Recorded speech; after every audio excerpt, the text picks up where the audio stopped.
Dire team pick. Dire team And pick. welcome back in to this Reddit Dota 2 League Week 1 Season 3 matchup between the teams that forgot their banners. On the Dire, we've got Relor's Chosen, and on the Radiant, we've got the PopSquad. Sorry if I tone it back just a little bit. I'm in that stage where I'm not quite sick, but just sort of just a little bit, and my throat's feeling it just that little bit as well. But we're gonna maybe kick back and have a little relaxed kind of enjoyable cast here. Just kick back and enjoy yourself, as we've got a Clockwork and a Lich kicking it off. The PopSquad gonna try their luck with the clock. G-Man took it up in game 1 for Relor's Calling and just had a really rough game. The attempted early game rotations and initiations just didn't end up working out. Got spotted out from warding, missed a hook up top, ended up hooking into situations where he got bursted down too quickly, and that just set him back, where if you get very far behind on Clockwork, it becomes rather awkward because you can initiate, but you die so quickly that it doesn't accomplish a whole lot, and that makes it really hard to feel useful in the game. But now we're going to see a lone druid. Not one we see a whole lot anywhere nowadays. Still can pop up, still can do just fine. It's a little scary to lose the bear now, though. 300 experience, 300 gold. It's like killing a hero if you kill that bear now.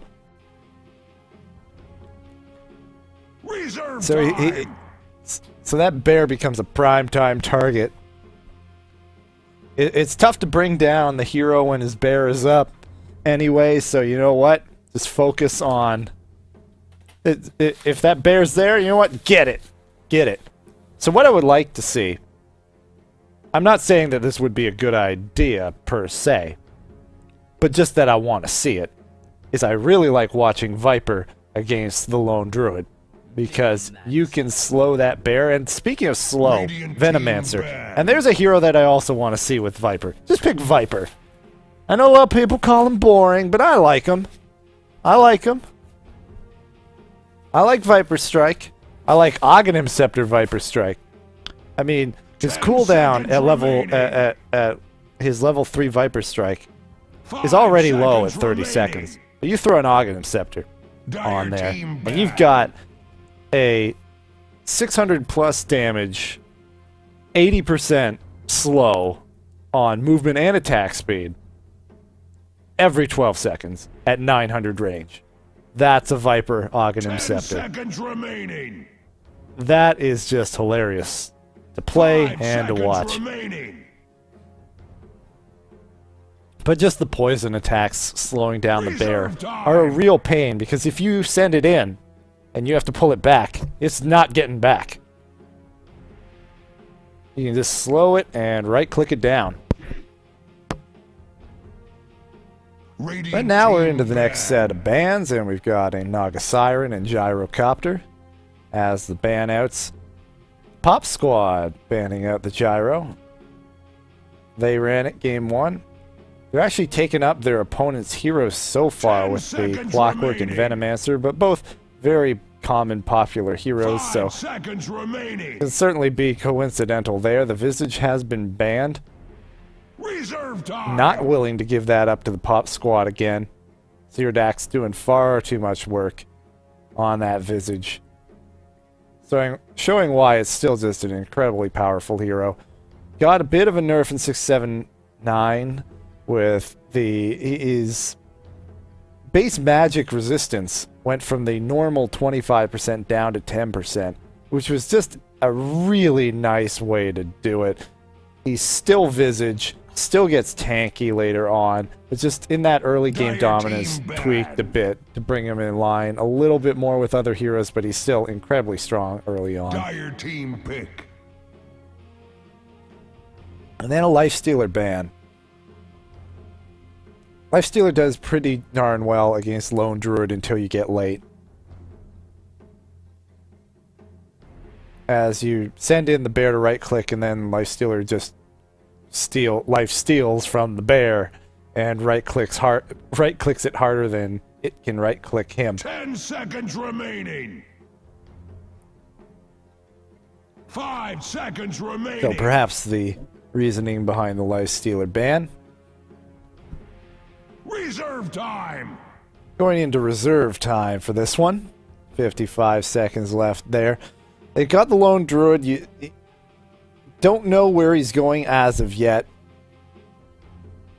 With the Lich, it seems a bit unlikely to have an... Oh, Skeleton King! Radiant team pick. Okay, so the question is, where is Skeleton King going?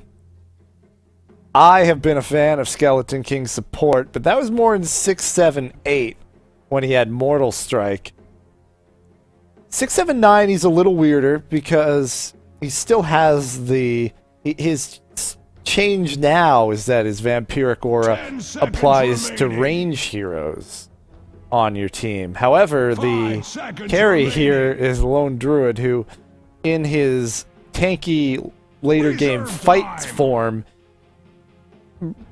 Not even later game, his tanky fighting form. As soon as you get level 6, anytime you're in the fight, you normally want to be in that tanky ultimate form.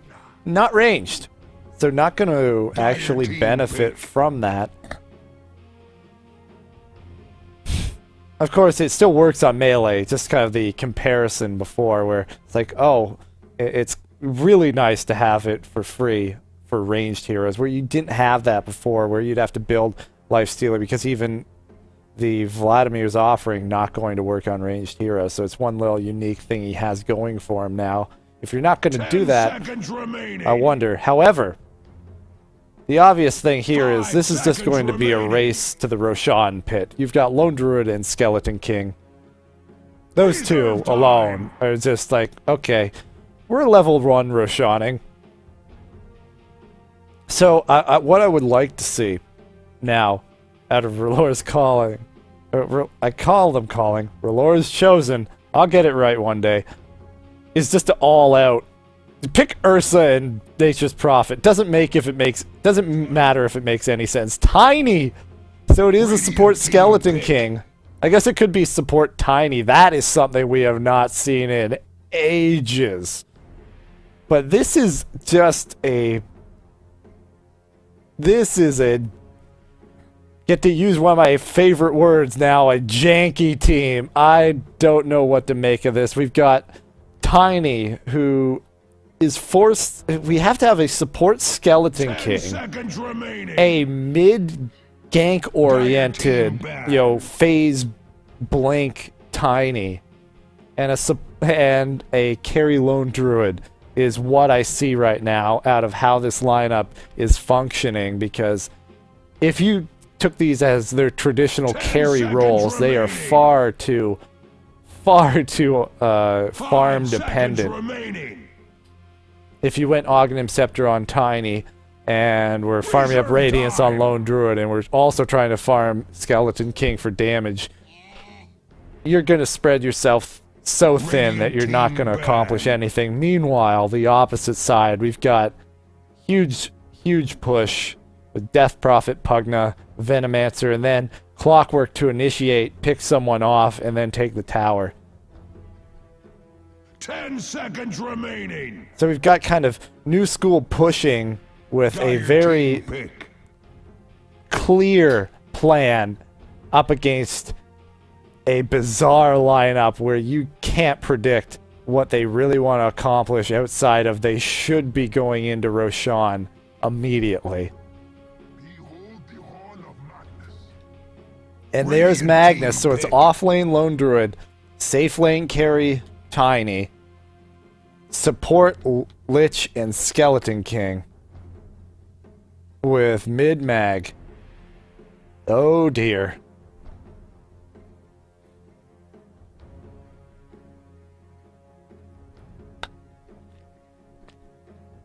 I'm gonna have to keep an eye on what Tiny goes in for, because as I said, I really don't want to see Ognim Scepter here on Tiny in this game. 5 seconds remaining. Not with the Lone Druid and not with what they're up against. Reserve time for the final pick. We're looking for one more support. They could use lockdown. They really don't have stuns right now. Rubik would be a solid choice here. You can always steal Hellfire Blast. Of course, you've got Magnus, and they go for Enchantress. Enchantress is by far my most played hero. Always loved the Enchantress, but I don't like it here. I really don't. I believe Lone Druid's Bear's still glitched, still bugged, so it's not affected by Untouchable. She's very vulnerable to burst damage, where the Chosen have plenty, especially Tiny, but you've got a nuke from Lich, you've got Shockwave, you've got the initiation with Magnus. Magnus, I didn't even mention, he has a really tough time against Clockwork because of that long-range initiation with the Rocket Flare. Spot him out, isolate him. It just makes life really tough for him. 10 seconds remaining. But Enchantress, you also really like to go 5 on seconds squishier remaining. heroes because you can burst them down really quickly with Impetus. Whereas tankier ones, you have to chase. Of course, your damage is still good, but it's a little awkward. She is good against Tiny because Prepare for he doesn't battle. really want to go in for a BKB, but you know, certain lineups he will, and he's also not a carry, but not typical Oghanim's carry in this one. I hope not. So let's take a look at our teams, though. 4. Verlol's calling. The Chosen. The Chosen. Screw it. The Chosen. Playing mid once again. This time on the Magnus. We've got G-Man up top. Playing the Carry Tiny. We've got Sakaz down toward the bottom. Geo will be playing the off-lane Lone Druid. Playing support, Rare Candy this time on the Lich. And then joining Sakaz up top is... Where'd he go? Oh, he's actually headed down bottom. Is Safam on the Skeleton King. Oh, I like that helmet. I like the crown on the Skeleton King. Very nice. He's actually got the full set. Regalia of the Bone Lord's... Regalia of the Bone Lord. So we've got a dual lane Skeleton King Lone Druid. Is this really our lane right now? Up against a Venomancer Enchantress and Pugna. And the Bears use the Gale. They slow it up with Enchant. I think they should have saved the Enchant. Taken just a huge amount of damage to pull these creeps around. It will mess up the creep equilibrium. Not going to be able to catch up. And using that enchant means it doesn't get that first creep experience. So that does cost them to actually use that. Going to go down and pick up the double damage. But that also means not going to be able to finish off that camp before the minute mark. Which means you're not going to get another large creep. And already... going for that with the enchant has actually hurt Enchantress's jungle by a pretty good margin.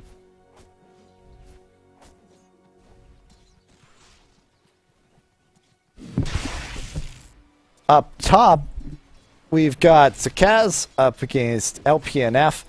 Tiny versus Clockwork. Tiny definitely the advantage if left alone, but Rare Candy going to be helping out, sacrificing creeps, pulling the wave, and helping keep this Clockwork down in levels. Now.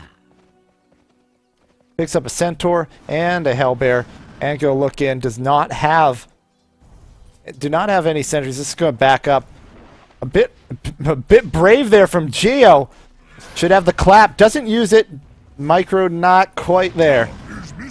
Trying to turn this around under tower. This should be a kill. First blood going the way of Geo.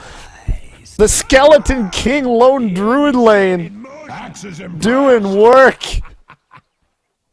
Just too aggressive on the dive there at Akinaway. And first blood this time. Going to go to the Chosen. Ping out there. Illusion Rune bottled up there by G-Man. Going to be happy to have that. Up top, LPNF trying to bully out Zakaz.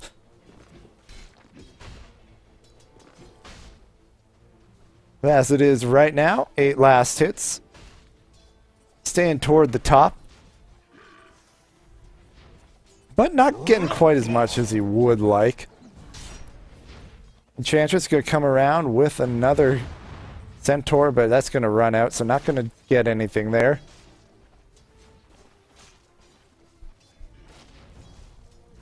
Stop it. Now the Enchantress just farming up the small camp, not going to be able to pull back the lane. So it pushed out makes the rotation from Enchantress a lot harder. And just bursting down the wave means that's perhaps keeps helps keep equilibrium, as this was pushing in a bit. Ping out there on Geo, but he'll be fine. And not yet to have Entangle. They should be able to get the bear here. Slowed up with the Gale. And will be able to get it. And again, that's a lot of golden experience. 300 gold, 300 experience. It's like a hero kill, so losing that is a big deal. Up top, the rotation around, looking to make something happen here on LPNF, but gets caught in the cogs. With the battery assault, this will be a kill if he doesn't, if Zakaz cannot help kill him out. Nope, going to get the kill there. Needed the avalanche. Didn't get it. And that ends up leading to a kill. 1-1 on the board. Positioning just was not right there at a rare candy. Not respecting the clock. Oh, we've got an unusual... We've got the unusual Ethereal Essence War Dog. Ethereal Flame with Deep Blue Prismatic Gem on the Enduring War Dog.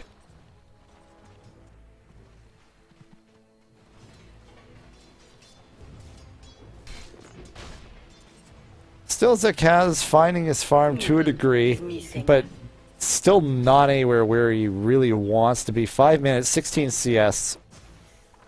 Would like to be doing better, but at least he's keeping ahead of LPNF on the clock. Missing bottom. Down bottom, we have Suit getting the better of the CS in this lane. But we do have the 1 kill advantage. First blood going over to Geo.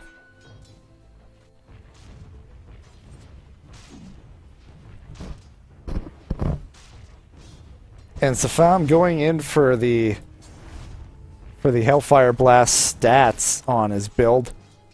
I never really got into the stats build on any of the heroes. I haven't played around with the new Skeleton King, so I can't really say, but he did get boosted up in intelligence as well, so I really don't think it's needed. As you've got the buffs on the Vampiric Aura as well. Though not really, there's only the Lich as the ranged hero. So it's not like the buff actually matters in this game.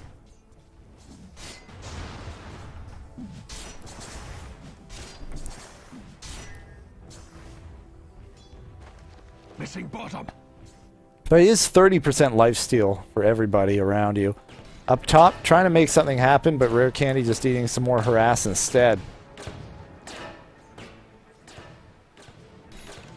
LPNF, level 6. Zakaz, level 6 as well. Actually skipping the ult. I've tried it, and I don't really personally like that, but you get extra burst. And the Shockwave able to bring down the Veno. Now Zero Dak in trouble. He'll get brought down as well. Haste Rune doing a lot, but this is over-aggressive. Realizes that, wait a minute, this is just a bad idea. I'm going to get on out of there. Urn going to be picked up on Zero Dak before Boots even. Missing bottom. Also want to grab a TP. No, does not have a TP on him. We're at the point in the game where everybody should have one. LPNF, pick up TP. The Kaz, pick up a TP. Rare Candy, pick up a TP. X, you've got a TP. You're on the good list. Yeah, our mid's got it figured out. Alright. Geo, pick up a TP. Safam, pick up a TP. Gone Medallion before boots. That's another way to do it. Oh my, I actually missed that up top. Kaz in trouble. Could actually mana burn him there. No, not able to get it off. Only level 1, so it shouldn't have killed him. Down in the jungle, they do find out Zero Dax. Enchantress did not working out nearly as well for him as the Visage did in game 1. And this lone druid skeleton king lane looking good.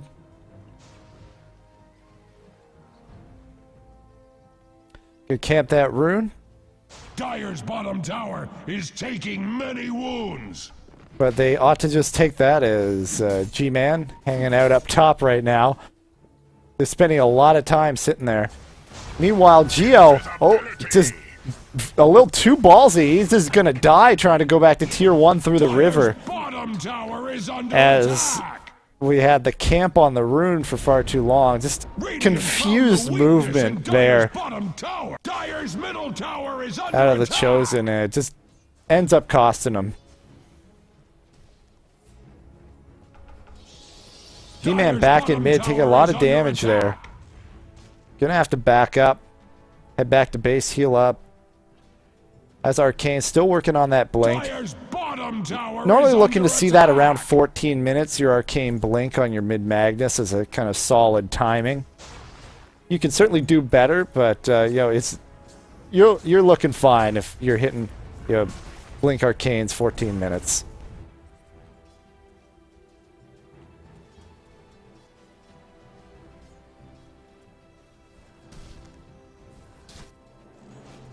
Heard a hook up top. Gets off the avalanche and the toss, but it's not enough. Going to be brought down. Can we get the return kill from Rare Candy? Trying to catch up. Right click is enough. Rare Candy gets the kill, but not really a good trade there.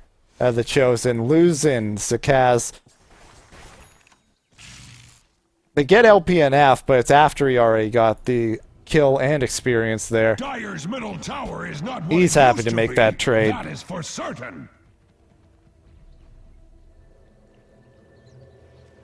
And more of this game is coming down to Geo, who had that unnecessary death down bottom, which is what makes that hurt even more. The bear running right through. The clap goes out on Geo, so he's taking some extra damage, even takes some tower shots. Moving around, not using his ult form as of yet. Actually did not even skill his ult form. That's a little greedy. He's under attacks. So he's going to be quite squishy right now. Especially sitting on brown boots, not even going in for the tranquils. The toss in, skewered back with a hook in, trying to turn it around is LPNF, the RP. Shockwave over top, but G-Man should be dead. He is. Zakaz in trouble as well. He'll be brought down. LPNF survives, and that's 3 for 1. All 3 cores going down as well, and that turns the game from perhaps a small advantage for the Chosen to a definite advantage for the PopSquad. Dire's middle tower is under attack. By the way, not joking on the casual cast here. Got my legs up, leaning back, and enjoying some fine Dota here. This is a Kaz TPs to the tier 3 in mid, looking to help defend, but they're able to bring the towers down very quickly. Can they get a pickoff on the retreat? X looks to be the target. No entangle there. They are able to get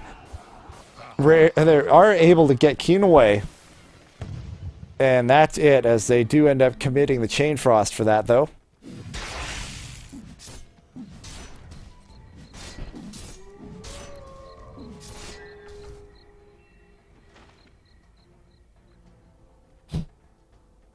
The Kaz phase Yasha. We'll see if he ends up picking up a blink. As mentioned, not going in for the Ogden Scepter. It's possible he may just end up going for it later, but so far that's no indication of going that route, which I like. Looking to find something in the jungle here. And G-Man, with the help of Rare Candy, able to pick one off. This is an interesting ganking squad. The Skeleton King, Lone Druid, Lich Magnus combo. Kaz gonna rotate toward top. TP response there from G-Man, going to force him off the tower. No, still willing to go in. No vision, but he's backing up now, so he'll be alright. Just in time as the Kaz was looking to make something happen. Top is missing.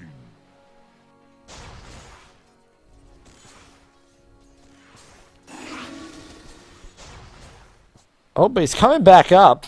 There's help here. Do it with flair. Will he commit the RP? He does! Toss. And able to bring him down with the shockwave. Trying to turn this around. Zero Dax does not have level 6 yet. No impetus. Just going to TP out now. Good choice. They even committed the exorcism, so they're going to be looking to take down this tier 1 top.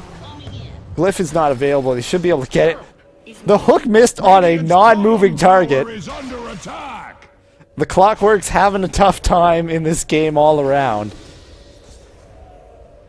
I know he stopped moving, but it still looks funny.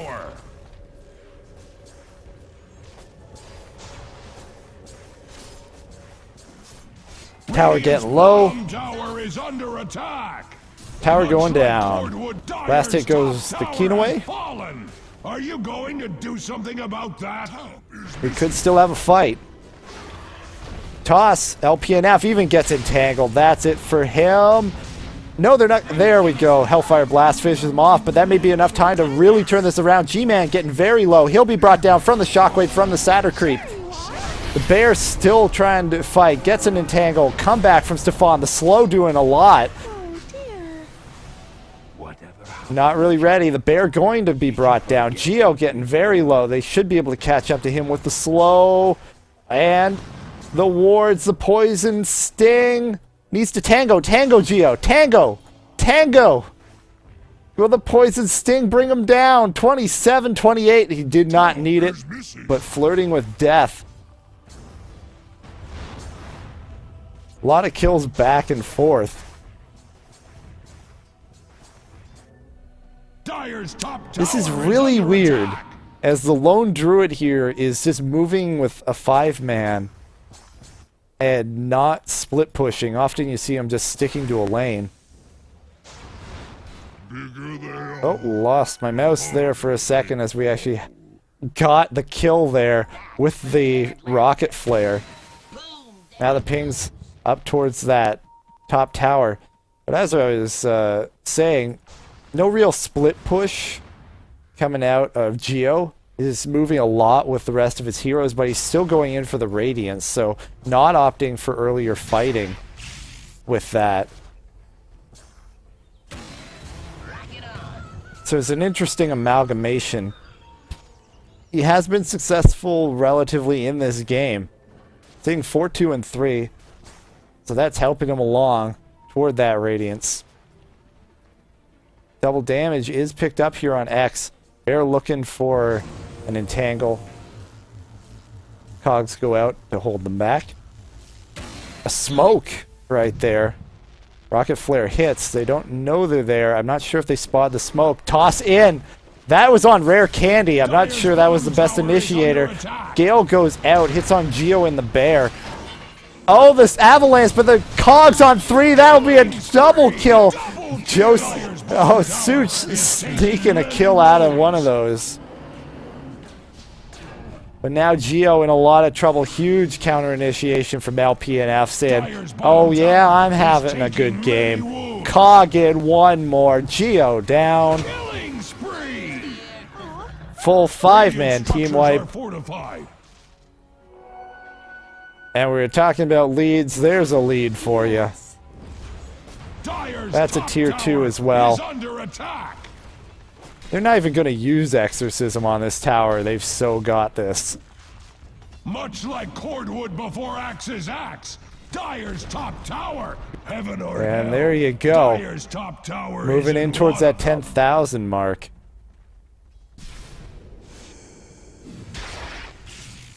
And Zakaz in the safe lane, sitting at 3,400. Just above the Enchantress, not where he wants to be at all. Now just rotating, they can take the tier 2 mid with Exorcism as they didn't need it for the tier 2 top. And there's just one more to go. Maybe they can actually even get it with Exorcism still up. But they have, with the wave having to be pushed up, maybe not. But all is chosen sitting back at their tier 3s. Not feeling able to fight or defend at the tier 2s. And there's still no blink. I was talking about 14 minutes. We're at 18. Still 800 short of that blink dagger. Dire's bottom tower They have the is toss under initiation, which helps mitigate it a bit. Dire's As bottom tier tower 2 bottom has uncontested, fallen. They could be worse. being taken Or down. could it? And that's all tier 2s down on the side of the Dire, with all 3 Radiant tier 1s still up. That's where you want to be with this pretty much all-in pushing lineup. The late game 100% goes to the Chosen.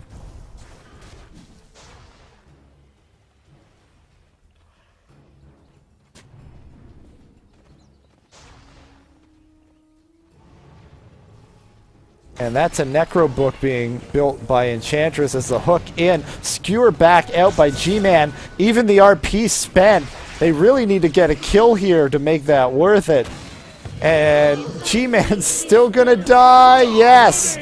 Crypt Swarm going to be enough. Hook in even with the Aghanim Scepter. Gets a kill anyway. And this may be Rax here. We've got 2 on the sidelines. There's buyback, but man, having to buy back is Magnus still not having Blink Dagger. Tier 3's down. Are they willing to just give up Rax here? Looks like they are. The fortification used, it's a bit odd that they use it as the Rax is being hit instead of as the tower is still up. So the tower is at least still doing damage. Like many a barrack before it. They're looking to make something happen. First hit entangle on LPNF, but there's not a whole lot of follow-up damage. The Kaz now going in, gets the avalanche and the toss. Gets an instant kill there on the Enchantress. Chainfrost bouncing through, but really bad bounces. The hook in behind the scenes, able to pick off Geo. And the poison going to bring down G-Man. Stefan now going to be the target. Silence out. Gonna call it GG. Giving it up right there. Losing too much. And this is going to be a 2-0 for the PopSquad. Clear plan and execution there. The PopSquad was looking good for a while in this one for the Chosen, but not able to carry the momentum, taking some bad team fights, and that was, they just could not give that up based on the pushing power coming out of the other side. The PopSquad 2-0 here in the first week of RD2L Season 3 EST Thursdays.